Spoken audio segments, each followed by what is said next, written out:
Hello दोस्तों, आज video का चौथा दिन है। सोचिए कि करंट अफेयर पर क्या बोर होंगे तो इसलिए आज अनुच्छेद पर आ देते हैं जो कॉम्पिटेटिव ऑल एग्ज़ाम के लिए अति महत्वपूर्ण है। कोई भी एग्ज़ाम हो जिसमें अनुच्छेद न पूछा जाए ऐसे हो नहीं सकता, नहीं तो हुआ नहीं है, ज़रूर ही पूछा जाता है। इसलिए वीडियो को जल्दी स्टार्ट करते हैं।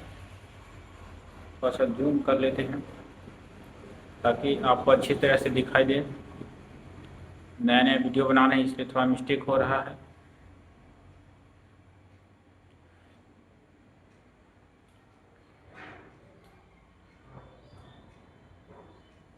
चलिए आते हैं, शुरू करते हैं।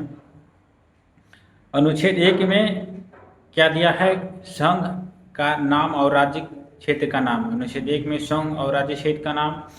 वर्तमान में कितने राज्य हैं? 28 गो हैं। और केंद्र शासित प्रदेश कितने हैं? 8 गो हैं। अनुच्छेद 2 में दिया है नए राज्यों का प्रवेश एवं व्यवस्थापना। नए राज्य प्रवेश कर सकते हैं, उसमें नए राज्य की स्थापना भी कर सकते हैं। अनुच्छेद 3 में दिया है नए राज्यों का निर्माण। और वर्तमान में जो राज्य 28 राज्य हों उसके नाम और सीमाओं में परिवर्तन भी कर सकते हैं। अनुच्छेद 3 में दिया है, ये इम्पोर्टेंट है, इसमें सब अनुच्छेद नहीं दिया है इसलिए इम्पोर्टेंट उठाए हैं। मूल अधिकार अनुच्छेद आर्टिकल 13 में मतलब 13 में दिया है असंगत और अल्पीकरण करने वाली विधियाँ। अनुच्छेद 14 में दिया है विधि के समानता, जो भी कानून बनेंगे उसके सब समानता सबके समान होंगे। अनुच्छेद 15 में दिया है धर्म, मूल, जाति, लिंग, जन्म स्थान के आधार पर प्रतिभेद नहीं किया जाएगा। जैसे हमारे भीमराव अम्बेडकर हुए, उनको मतलब छोटी जाति करके नहीं दिया जाता था, इसीलिए उन्होंने ही संविधान बनाया, आपको पता ही होगा। 16वां देखते हैं। अनुच्छेद 16 में लोक नियोजन के विषय में अवसर की समानता। 17 में अपेक्षता का सिद्धांत, जो छुआछूत छोटे जात होते थे, जो फॉरवर्ड जात, उनको मतलब छोटे जातों को मंदिर में या उनके सटा नहीं जाता था, इसलिए छुआछूत का नियम था, इसको भी 17 में हटा दिया गया है। 18 में उपाधियों का अंत दिया गया है। 19 में वाक्य स्वतंत्र आदि विषय कुछ अधिकारों का संरक्षण, मतलब आप बोल सकते हैं, स्वतंत्रता से आप इकट्ठा हो सकते हैं, आंदोलन कर सकते हैं, सब 19 में दिया गया है। 20 में दिया अपराधियों के लिए दोष सिद्ध के संबंध में संरक्षण, बिना दोष के आपको अरेस्ट नहीं किया जा सकता, इसमें भी अनुच्छेद 20 में दिया गया है। अनुच्छेद 21 में प्राण एवं दैहिक स्वतंत्रता दिया गया है। आप बता सकते हैं कि अगर यही दो अनुच्छेद हैं जो आपातकाल मतलब 360 और 352 में भी अगर ये दोनों आपातकाल लागू होते हैं, राष्ट्रपति लागू करता है, तो यही दो अनुच्छेद है जो कभी भी भंग या कभी भी हटाया नहीं जा सकता। आपातकाल के दौरान भी आदमी को ये दोनों अनुच्छेद अपनाएगा और प्राण दैहिक स्वतंत्रता भी अपनाएगा, इसे बिना कुछ अरेस्ट भी नहीं किया जा सकता। अनुच्छेद 21 है जो शिक्षा का अधिकार है। अनुच्छेद बाद कुछ दशाओं में गिरफ्तारी और निरोध के संरक्षण। अनुच्छेद 23 में मानव के दुर्व्यवहार और बाल श्रम का निषेध है, आप किसी से दुर्व्यवहार नहीं कर सकते हैं और 14 से कम उम्र वाले बच्चों को आप खटवा नहीं सकते हैं। अनुच्छेद 24 में दिया गया है कि कारखानों आदि में बालकों के नियोजन का प्रतिषेध। अनुच्छेद 24 में दिया गया है 25 में दिया है अंतकरण की धर्म अवैध रूप से मनाने, आचरण, प्रचार करने की स्वतंत्रता। आप किसी भी धर्म का प्रचार कर सकते हैं, कोई भी धर्म हो उसकी मनाही नहीं की जाएगी, अनुच्छेद 25 में दिया गया है।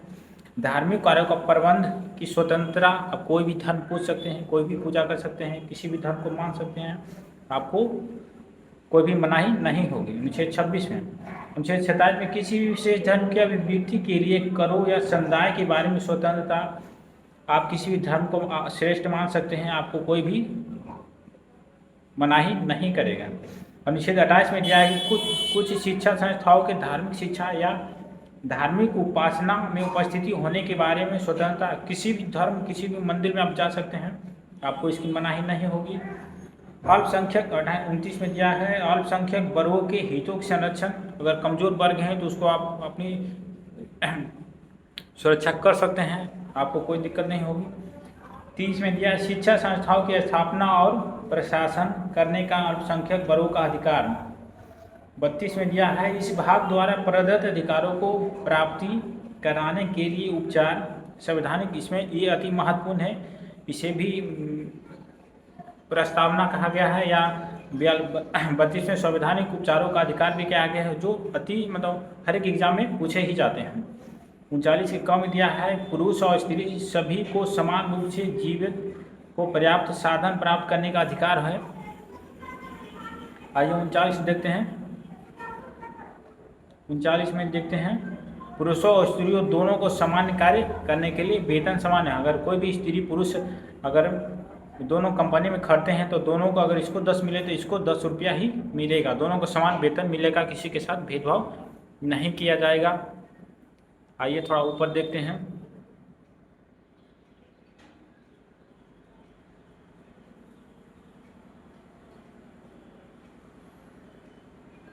40 में गया है ग्राम पंचायतों का संगठन, ये इंपॉर्टेंट है, VVI है, ये पूछे ही जाते हैं, अधिकतर बार पूछे गए हैं।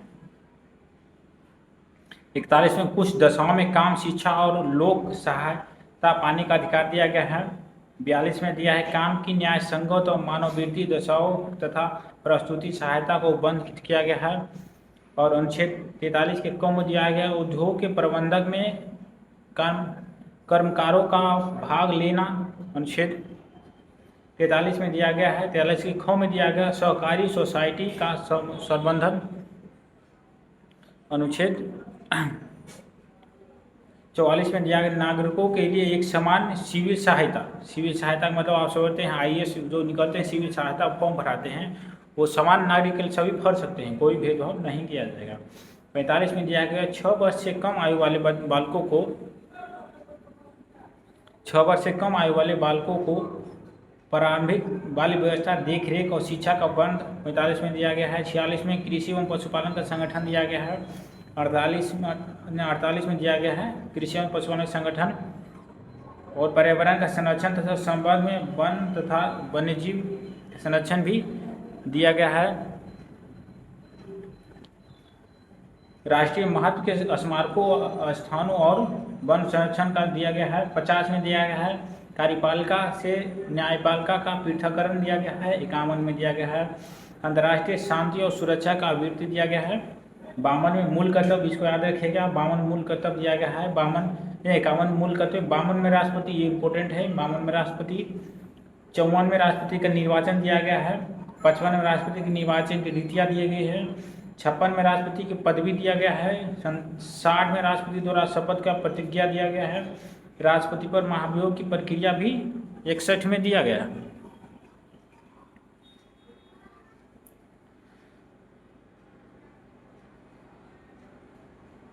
तिरसठ में भारत का उपराष्ट्रपति दिया गया, इंपॉर्टेंट है, याद रखिएगा।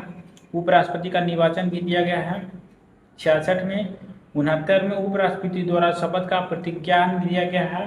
72 में राष्ट्रपति क्षमा कर सकता है किसी भी दंड को, मृत्यु दंड तक भी क्षमा कर सकता है।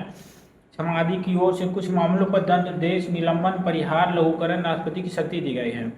राष्ट्रपति को सहायता और सलाह देने के लिए मंत्रिपरिषद होते हैं, आप जानते हैं। राष्ट्रपति कार्यकाल 5 वर्षों का होता है। इसका वेतन भी 5 लाख से 5 लाख है।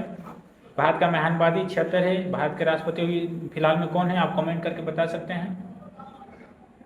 भारत का महानवादी 76 में दिया गया है। 77 में भारत सरकार की समस्त कार्यवाही राष्ट्रपति के नाम से की जाएगी।